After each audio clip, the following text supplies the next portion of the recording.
Je m'appelle Camille Dubois, et pendant des années, j'ai été la fille dévouée, l'employée modèle, celle sur qui on pouvait toujours compter au sein de l'entreprise familiale, Dubois et Fils, boulangerie-pâtisserie. Ironiquement, le fils, au pluriel dans le nom, n'a jamais reflété la réalité. Il n'y a qu'un seul fils, Antoine, mon frère aîné, et moi, la fille, cantonnée à l'arrière-boutique, à l'ombre de son génie. Depuis l'âge de 16 ans, pendant que mes copines sortaient et découvraient le monde, moi, j'étais derrière le comptoir de la boulangerie, à servir les clients avec un sourire forcé, ou dans le labo, enfariné jusqu'aux sourcils, à apprendre les secrets de la pâte feuilletée et du levain naturel sous l'œil sévère de notre père, Jacques. Il était un boulanger passionné, un artisan pur et dur, qui avait monté cette affaire à la force du poignet. Il avait aussi une vision très traditionnelle. Disons, du rôle de chacun dans la famille et dans l'entreprise. Antoine, lui, était le prince héritier. L'aîné, le garçon, celui qui devait perpétuer la lignée Dubois dans la boulangerie. Il a fait des études de commerce, soi-disant pour moderniser l'entreprise, mais en réalité, je crois qu'il a surtout passé son temps à profiter de sa jeunesse étudiante. Moi, pendant ce temps, je mettais les mains dans la farine, apprenais à gérer le personnel, à optimiser les commandes, à créer de nouvelles recettes, en sous-marin bien sûr. Jamais je n'aurais osé me mettre en avant. Ce n'était pas ma place.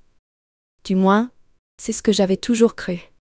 La semaine dernière, mes parents ont organisé un dîner de famille. Ces dîners sont toujours les mêmes. La bonne chère, le vin qui coule à flot, et les conversations prévisibles sur la météo, les voisins, et les progrès d'Antoine. Ce soir-là, pourtant, l'ambiance était un peu différente. Il y avait une tension palpable, une sorte d'excitation contenue dans l'air. Maman, souriante et mystérieuse, avait préparé son fameux gratin dauphinois, le plat des grandes occasions. Papa, lui, avait débouché une bouteille de Bordeaux millésimée, un vin qu'il réservait pour les moments vraiment spéciaux. Antoine, pour une fois, était arrivé à l'heure, et même habillé de façon un peu plus soignée que d'habitude. Cravate et veste de costume à l'appui. Moi, j'étais là, comme toujours, discrète et effacée, à observer le manège familial. « Nous avons une grande nouvelle à vous annoncer », a commencé papa, après le fromage, avec un air solennel. Maman lui a emboîté le pas avec un sourire radieux. « Votre père et moi, nous avons décidé qu'il était temps de penser à la retraite. » La retraite. Le mot a résonné dans la pièce comme un coup de tonnerre. Je savais bien que mes parents n'étaient plus tout jeunes, mais je ne les avais jamais imaginés retraités. La boulangerie, c'était leur vie. C'était plus qu'un travail, c'était leur identité, leur passion, leur raison d'être. Abandonner tout ça, je n'arrivais pas à imaginer. Antoine, lui, semblait ravi. Il a posé sa fourchette avec un air faussement surpris et s'est exclamé « Ah bon? Déjà?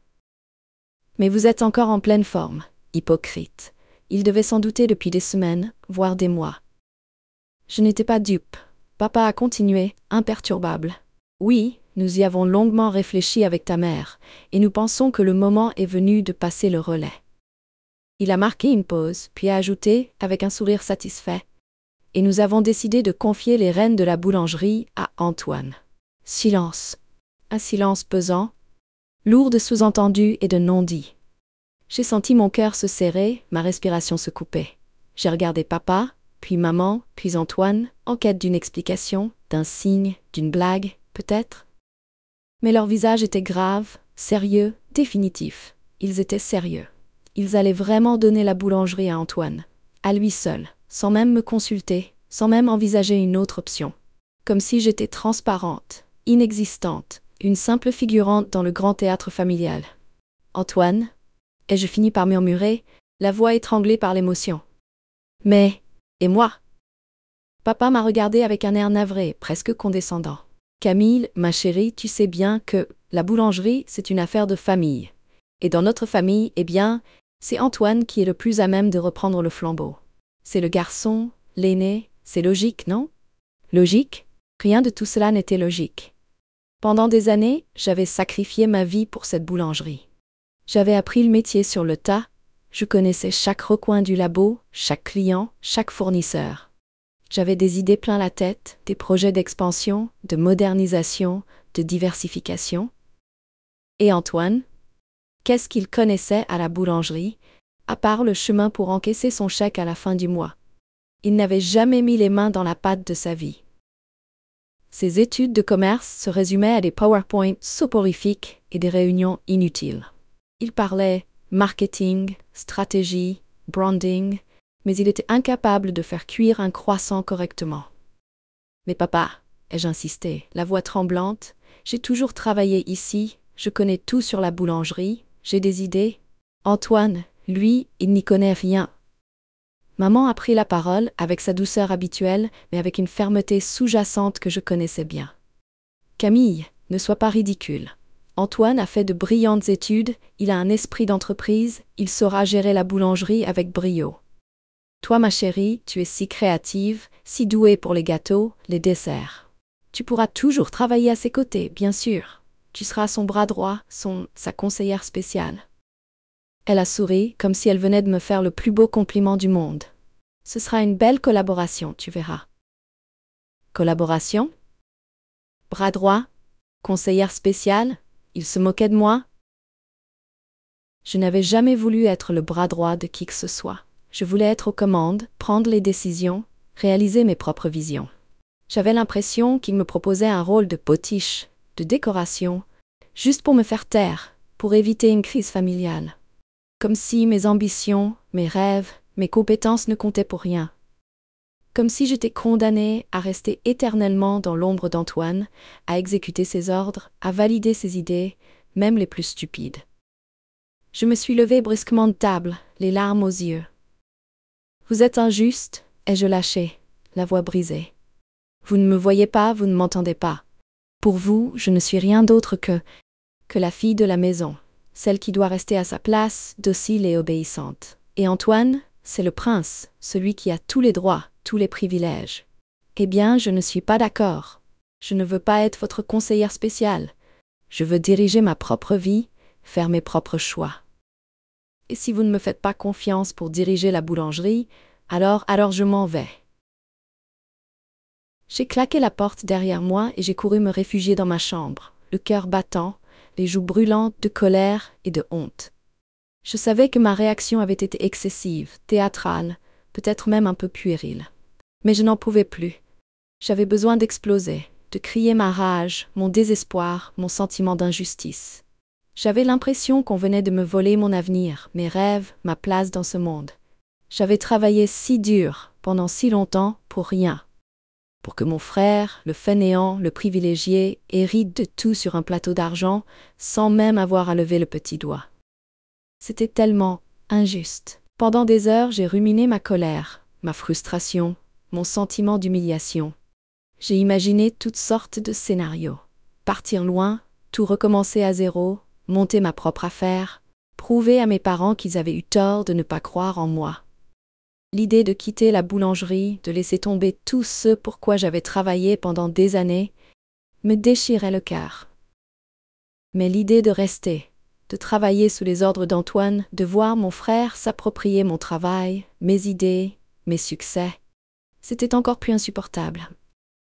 Le lendemain matin, je suis descendue à la boulangerie avec une décision ferme dans la tête. J'allais parler à mes parents, calmement, raisonnablement, et leur expliquer mon point de vue. J'allais leur dire que j'étais prête à reprendre l'entreprise, à assumer les responsabilités, à faire tout ce qu'il fallait pour la faire prospérer. J'allais leur montrer que j'étais plus compétente, plus motivée, plus passionnée qu'Antoine. Et s'ils refusaient de m'écouter, alors je partirais. Vraiment.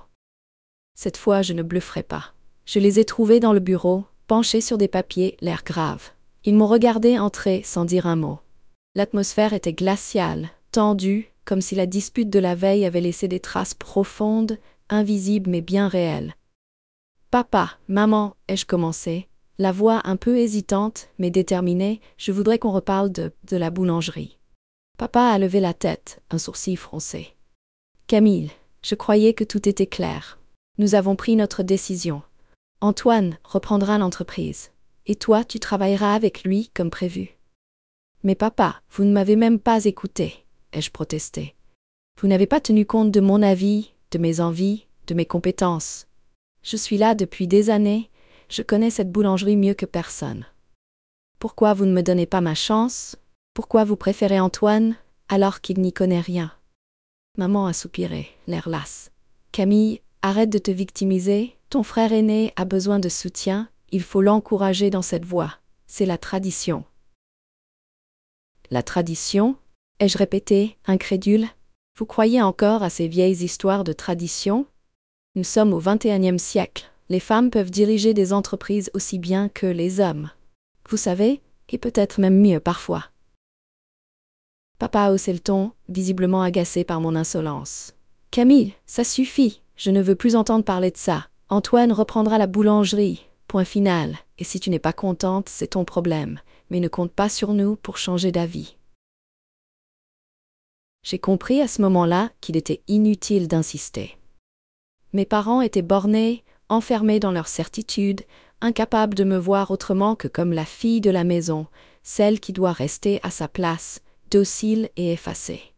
Ils ne me donneraient jamais ma chance. Ils préféreraient confier l'entreprise à Antoine, même si cela signifiait la mener à la ruine, plutôt que de me faire confiance à moi, leur propre fille, celle qui avait tout donné pour cette boulangerie.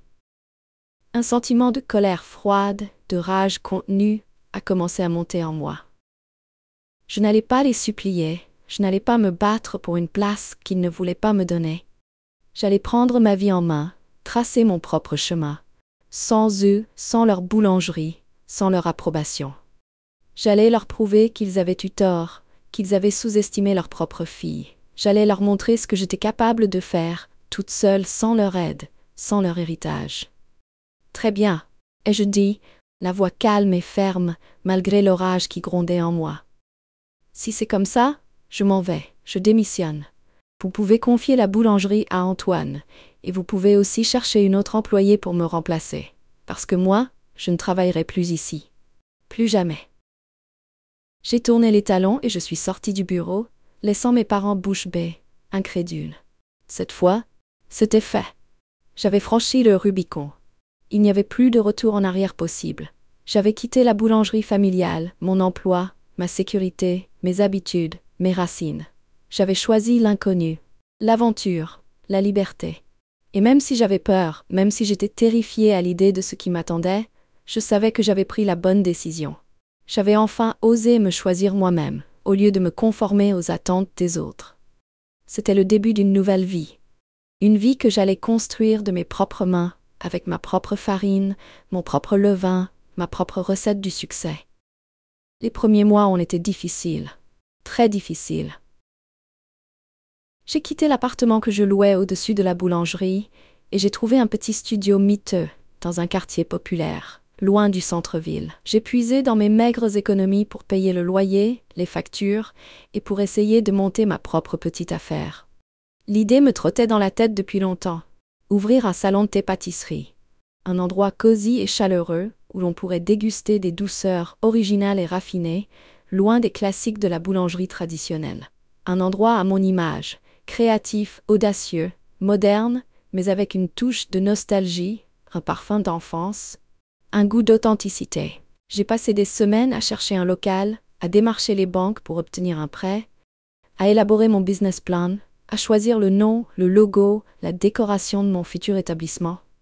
J'ai dormi peu, mangé mal, stressé énormément. J'ai essuyé des refus, des critiques, des moqueries.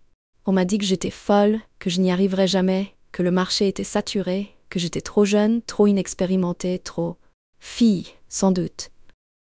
Mais je n'ai pas baissé les bras.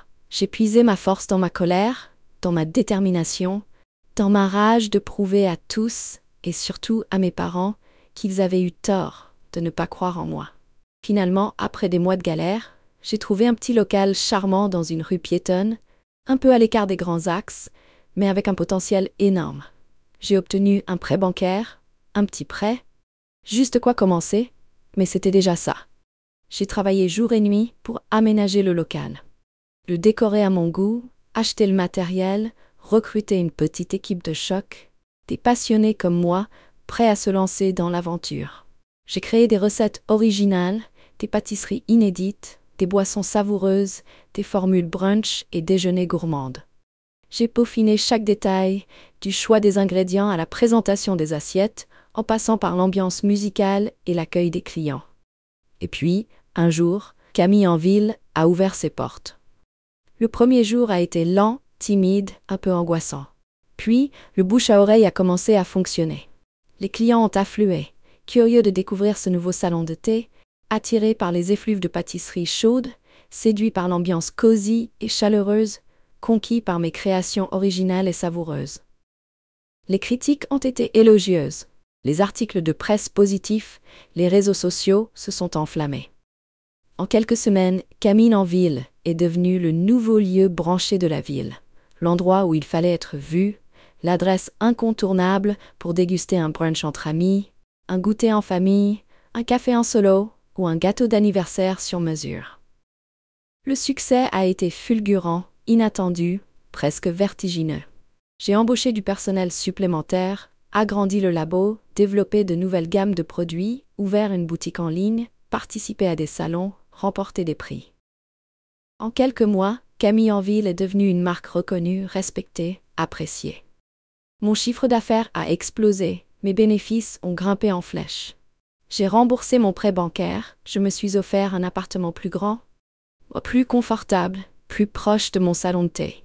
J'ai embauché un comptable, un avocat, un consultant en marketing, un chef pâtissier de renom pour m'épauler et me conseiller. J'ai créé des emplois, formé des apprentis, partagé ma passion, mon savoir-faire, mon énergie. J'ai prouvé à tous, et surtout à mes parents, que j'étais capable de réussir, de voler de mes propres ailes, de créer ma propre histoire. Un jour, alors que j'étais en pleine effervescence dans mon labo, à préparer une commande spéciale pour un mariage, mon téléphone a sonné, numéro inconnu. J'ai hésité à répondre, puis j'ai décroché par réflexe professionnel.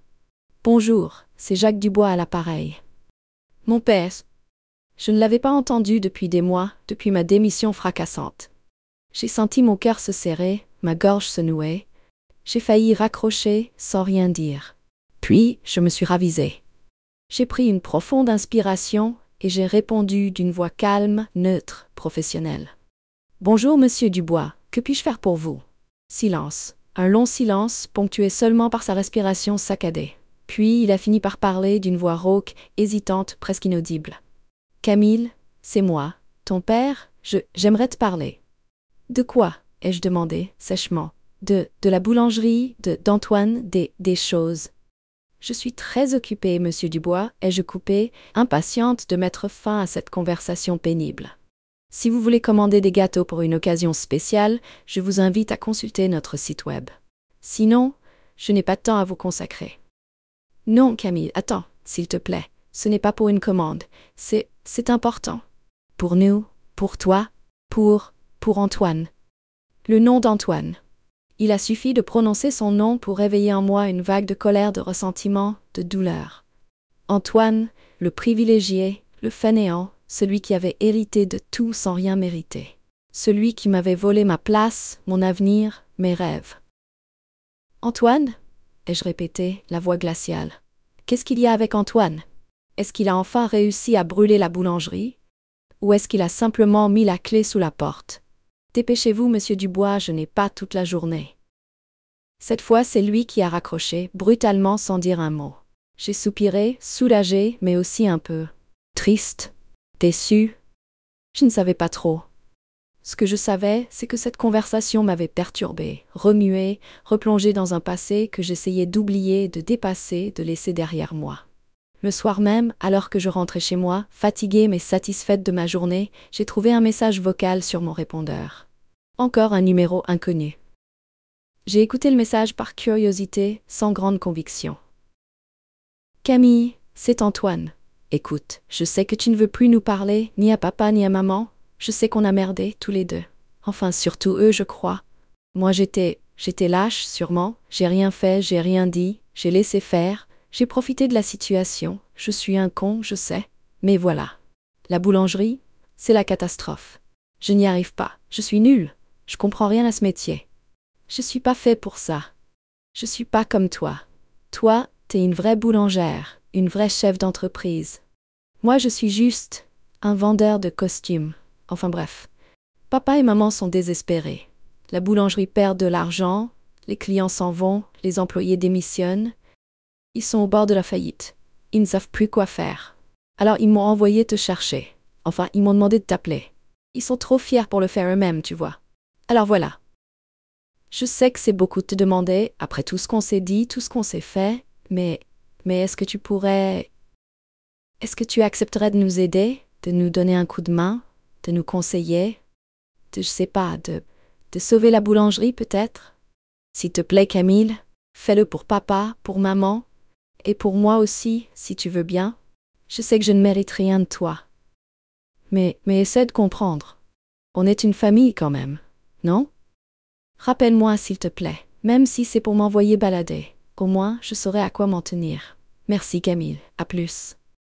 Silence. Fin du message. J'ai écouté le message en boucle plusieurs fois, les yeux grands ouverts, le souffle coupé, le cœur battant. Le message d'Antoine. Un message inattendu, bouleversant, sincère, manipulateur. Je ne savais pas trop. Ce que je savais, c'est qu'il avait réussi à me toucher, à me faire douter, à réveiller en moi des sentiments confus, contradictoires. De la pitié, de la compassion, de la vengeance, de la nostalgie, de l'espoir. Je ne savais plus où j'en étais. La boulangerie familiale en faillite, Antoine incapable de la gérer. Mes parents désespérés au bord du gouffre. La situation était catastrophique, pire que tout ce que j'avais pu imaginer. Et moi j'étais là, prospère, épanoui, reconnu, respecté, à la tête d'une entreprise florissante, à quelques kilomètres de leur naufrage. Le contraste était saisissant, presque cruel. Une partie de moi jubilait, savourait leur échec, leur humiliation, leur déconvenue. Ils avaient refusé de croire en moi, ils m'avaient rejeté, ils m'avaient méprisé. Maintenant, ils payaient le prix de leur arrogance, de leur aveuglement, de leur injustice. C'était bien fait pour eux. Ils avaient ce qu'ils méritaient. Mais une autre partie de moi hésitait, doutait, culpabilisait. C'était ma famille, quand même. Mes parents, mon frère, mon enfance, mes racines. La boulangerie, c'était plus qu'une entreprise, c'était un héritage, un symbole, une partie de moi-même. La laisser sombrer, la laisser disparaître, la laisser entre les mains d'Antoine, l'incompétent. Est-ce que c'était vraiment ce que je voulais? Est-ce que je ne pouvais pas faire quelque chose? Est-ce que je ne devais pas, au moins, essayer? J'ai passé la nuit blanche, à peser le pour et le contre, à me torturer l'esprit, à me déchirer le cœur. J'ai repensé à toutes ces années passées à la boulangerie, aux heures de travail acharné, aux moments de joie et de fierté, aux clients fidèles, aux odeurs de pain chaud, aux saveurs sucrées des gâteaux, aux traditions familiales, aux souvenirs d'enfance. J'ai repensé à mes parents, à leur amour maladroit, à leur fierté silencieuse, à leur incapacité à exprimer leurs sentiments, à leurs valeurs dépassées, mais aussi à leur dévouement, à leur courage, à leur passion pour leur métier. J'ai repensé à Antoine, à son air perdu, à sa maladresse, à sa dépendance, à son manque de confiance en lui, à son besoin d'approbation, à sa souffrance cachée derrière sa façade de privilégié. Au petit matin, j'ai pris ma décision. Je ne pouvais pas les laisser tomber. Je ne pouvais pas laisser sombrer la boulangerie familiale, l'œuvre de toute une vie, le symbole de mes racines. Je devais essayer de les aider, de les sauver, de les conseiller, de les remettre sur les rails. Non pas pour eux, mais pour moi, pour mon propre intérêt, pour ma propre fierté. Pour prouver à tous, et surtout à moi-même, que j'étais capable de réussir, non seulement en créant ma propre affaire, mais aussi en relevant le défi de sauver celle de mes parents. J'ai pris mon téléphone et j'ai appelé Antoine. Il a décroché au bout de quelques sonneries, la voix brisée, hésitante, pleine d'espoir et de culpabilité. « Camille, c'est toi? Tu as écouté mon message? » « Oui, Antoine, j'ai écouté ton message, et j'ai une proposition à te faire. »« Une proposition, laquelle? »« Tu vas nous aider? Tu vas revenir travailler à la boulangerie? » ?»« Non, Antoine, pas question de revenir travailler à la boulangerie. J'ai mon propre établissement à gérer, tu le sais, mais je suis prête à vous donner un coup de main, ponctuellement, en tant que consultante extérieure. Je peux vous conseiller sur la gestion, le marketing, les recettes, le personnel. Je peux vous aider à redresser la barre, à retrouver le chemin du succès. Mais à une condition. Une condition? Laquelle? N'importe laquelle. Je suis prêt à tout accepter. La condition, Antoine, c'est que tu acceptes de me faire confiance, de m'écouter, de suivre mes conseils à la lettre.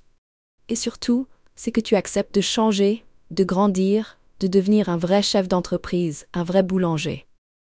Pas juste le fils de monsieur et madame Dubois, mais Antoine Dubois, le patron de sa propre affaire, responsable et compétent. Est-ce que tu es prêt à relever ce défi?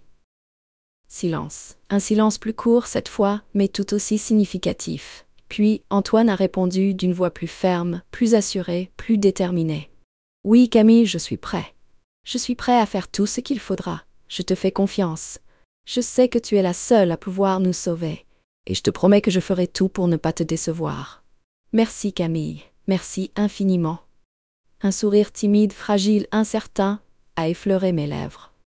Peut-être, après tout, il n'était pas trop tard pour réparer les erreurs du passé, pour reconstruire les liens familiaux, pour sauver la boulangerie, pour me prouver à moi-même que j'étais capable de pardonner, de dépasser ma colère, de transformer mon ressentiment en énergie positive, créatrice, constructive.